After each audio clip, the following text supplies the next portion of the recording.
Next topic, non-dependence on the fruit of action and how this is linked to equipoise or samatvam. The work that one has taken upon oneself, the work that needs to be done. The Gita, the word is karyam karma, based on one's swadharma, needs to be done to perfection. This perfection is possible only by acting with one's entire being, fully concentrated on this task at hand. See, this stable attention on the task at hand actually locks you into the present. You will find that outcomes and dependence on fruit of action is when you move away from the present. So when you are enjoying your work, whatever the work is, trivial or something big, you're actually doing Nishkaama karma. But if you're not doing this and you're thinking of what you're going to get out of it, you're off the present. Then that's a karma. So there's a lot of living in the present coming in here, in Nishkaama karma.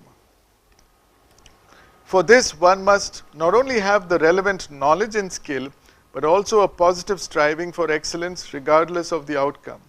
This calls for care, dedication and attention to the work. The driving force is simply the urge for perfection and excellence. This can be further enhanced, as explained in the next chapter, by treating the work as an offering to the divine. Even if the purity of one's motivation is contaminated by a desire for the fruit of action, look at the words. Even if the purity of one's motivation is contaminated by a desire for the fruit of action, the recommendation is to let go of it consciously. When you become aware of it, let go. This is the true meaning of renunciation. It is this inner renunciation that makes the Karma-yogin equal to a sannyasin. Renunciate. Shri Bhagavan Uvacha Anashritah karma phalam karyam karma karoti yah sasanyasi cha yogi cha na niragnir na chakriyah. The blessed Lord said, Shri Bhagavan Uvacha, without dependence on the fruit of action, anashritah karma phalam, he who does work that needs to be done, karyam karma karoti yah. Such a man is both a sannyasin and a yogin. Saha sannyasi cha yogi cha. Not he who is without fire or shuns work. Na niragnihi na cha akriyah. Without fire has a double meaning. One is you don't have the fire in your own belly. You don't have the enthuse, you don't have the passion, you don't have the drive. The other is you don't light up the fire in your own kitchen. That's also Agni. No? You don't do what you need to do for your own survival. So that kind of renunciation is third rate. You're no good, you're an escapist, you're not fit. So it's a very powerful line. Without dependence on the fruit of action, he who does work that needs to be done is both a sannyasin and a yogin, but not he who is without fire or shuns work. This kind of renunciation ends in complete detachment from whatever may result. It is further emphasized that such renunciation does not imply abandoning work in the world. So long as there is the fire of the life force active in the individual, it must be put to creative use through work for a divine purpose. You can underline that. So long as there is the fire of the life force, prana, active in the individual, it must be put to creative use. And creative is not just productive. Creative is you get the ananda of creativity. How to do it? You figure out. Through work for a divine purpose. That's when you get your svara.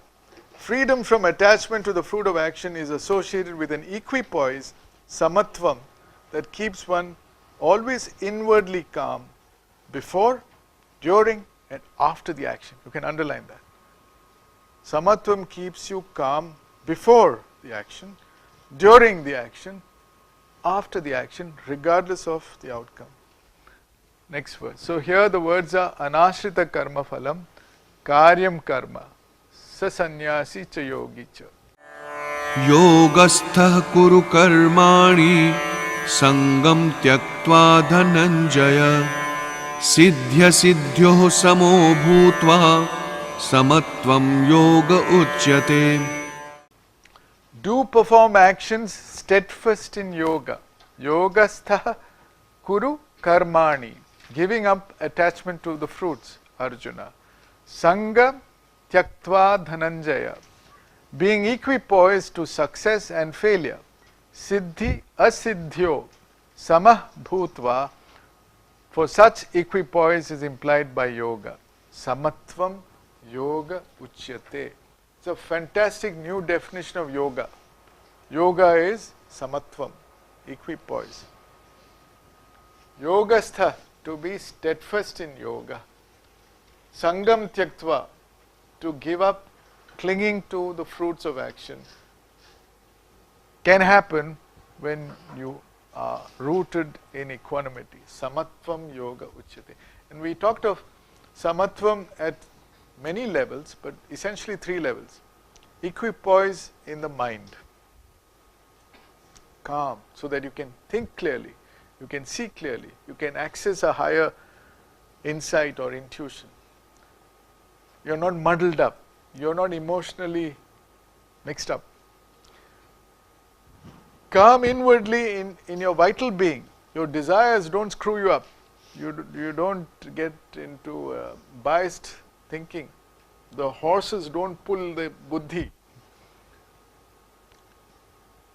And most important, samatvam at the physical level. You're physically calm, you don't tremble.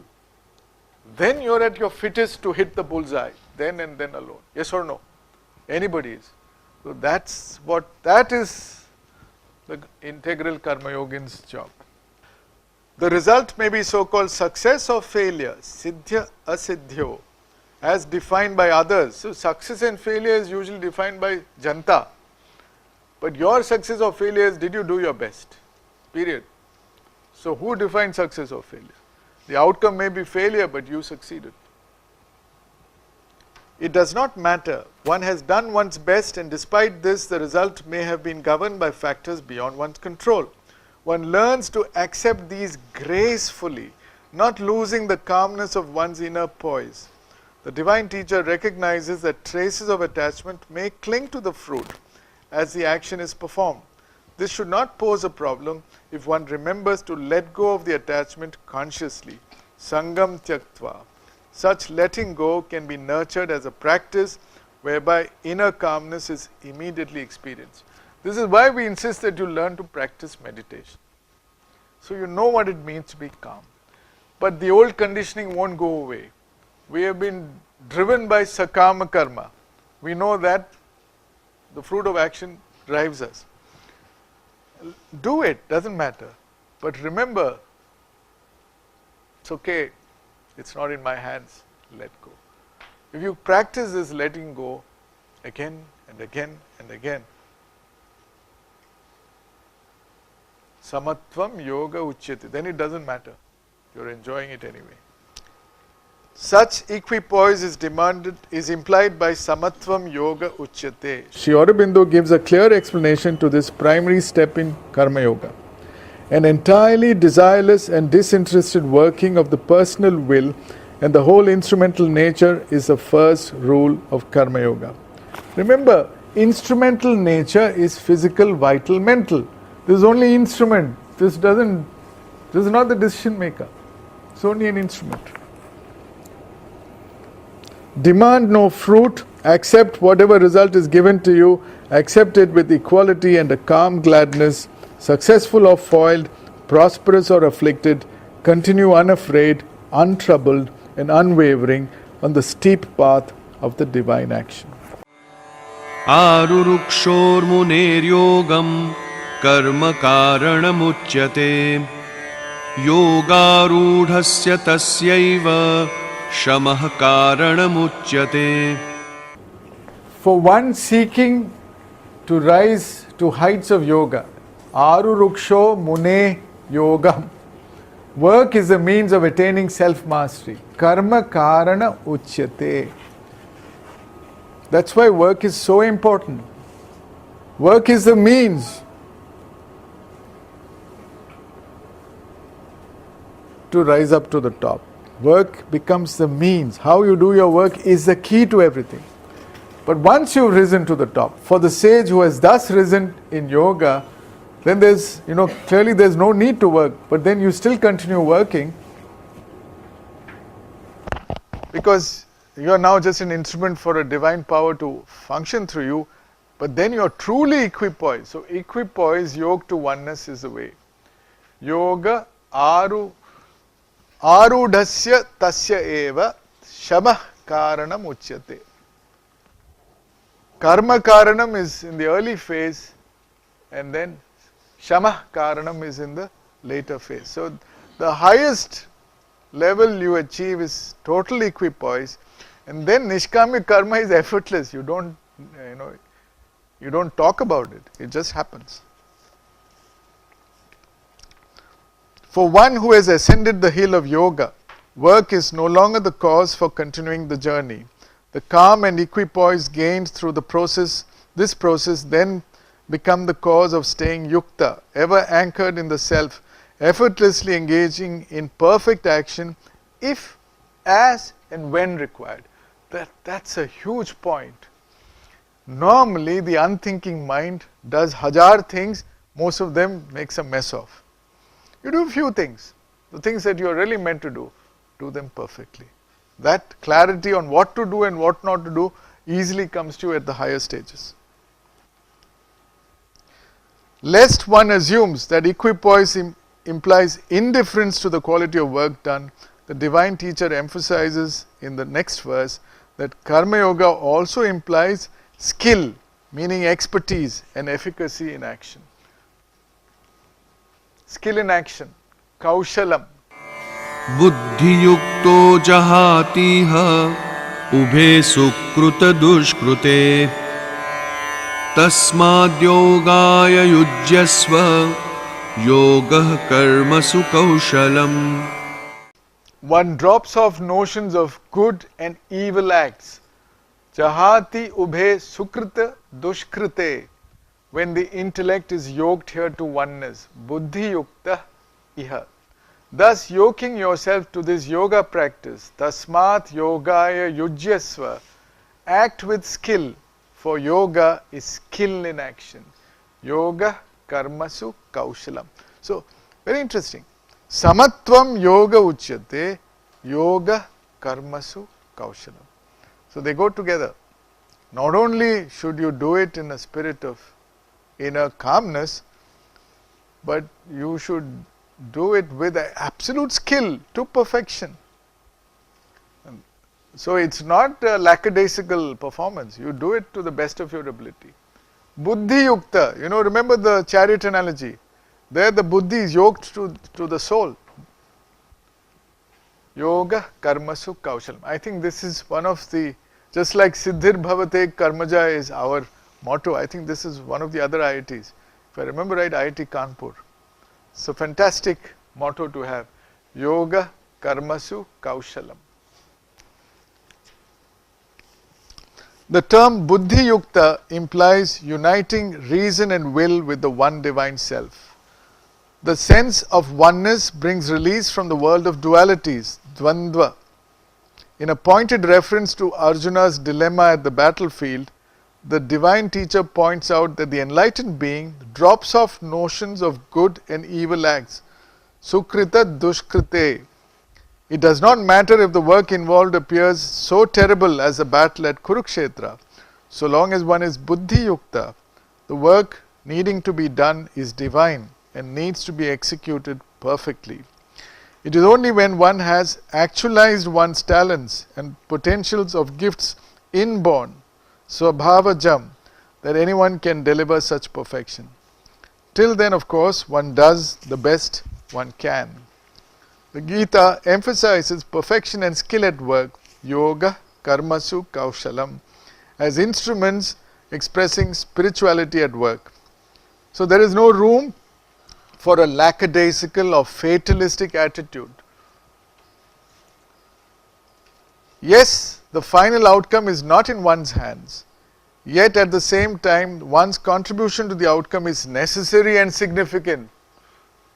Got it?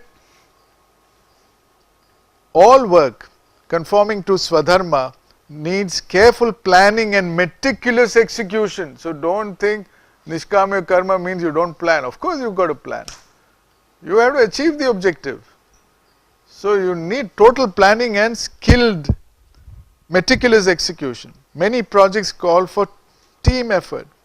So one's own inspired motivation must also serve to inspire and encourage one's colleagues. Perfection at work proceeds through love, synergy, care and attention to detail. Detachment from the fruit of action does not mean ignoring the essential goal. And thus, for genuine spirituality at work, part of that goal is to remain yukta, in harness, attentively. This harnessing must be achieved while acknowledging with graceful acceptance that the final outcome is not in one's hands. Sometimes failure is needed, as it can be a tremendous source of learning. The true spiritual aspirant must surrender to the divine will in all such matters. One needs to be fully present in the work undertaken to achieve perfection. This means paying calm and careful attention to every detail of the work at hand.